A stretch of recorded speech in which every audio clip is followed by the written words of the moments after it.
Alright guys, just pulled up to the salon. I am actually just getting my hair cut somewhere local. I use the WeDod like stylist finder on their website, and then I remembered that I've actually been to this salon before many years ago. Thank you for all the inspiration pics that you guys sent in. I got a lot of really good ones, so I'm really excited. I'm kind of nervous. It's just hair though. I had so many people message me and they're like, oh my god, don't cut your hair, you're gonna regret it.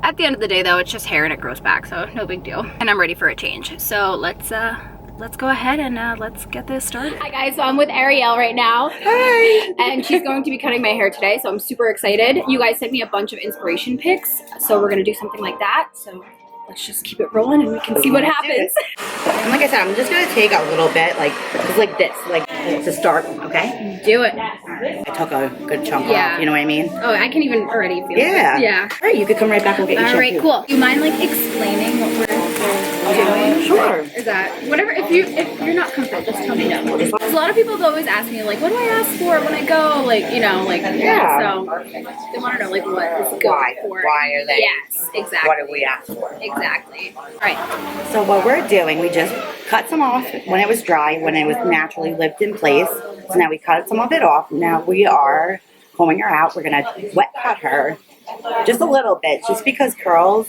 like to bounce up.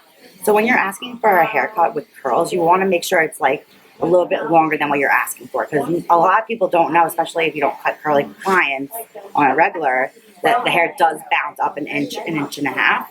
So you're just gonna cut and then dry it and see where it lays, and then you can always cut it shorter.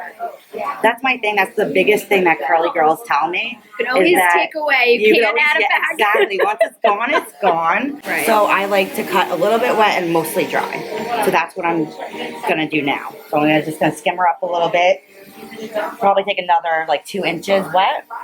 Dry it and see where it bounces up to, because every curl pattern is different. Yeah. She probably is going to get really tight, so that it's just going to bounce up even a little bit more. So how straight she is right now, that's not her natural texture.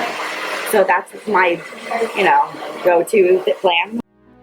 How could you say this every time?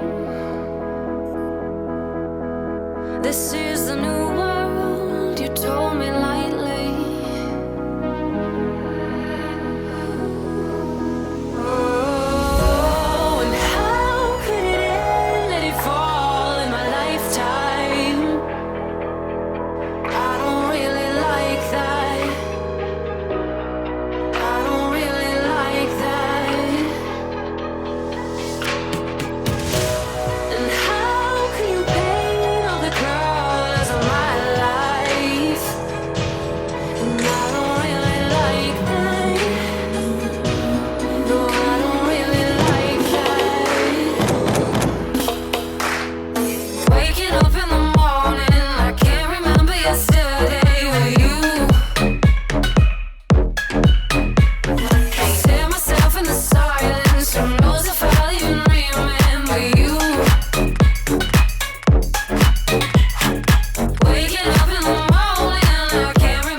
So now I just put the primer in. Okay. So like I said, what is that supposed to do? Like, is it? It's just like a leave-in. Okay. Yeah.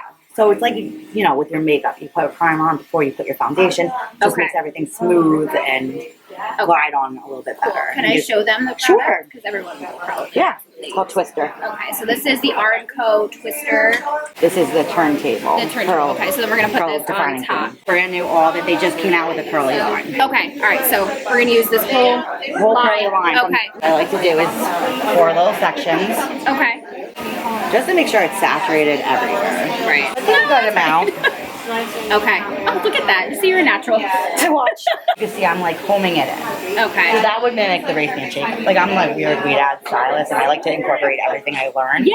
I'm taking a good amount of product. Like you don't want to just not put enough. Like a quarter size per section? Each section. Yep. So that I'm going to scrunch you now, and then when you flip, I'm going to have you flip your head. Okay.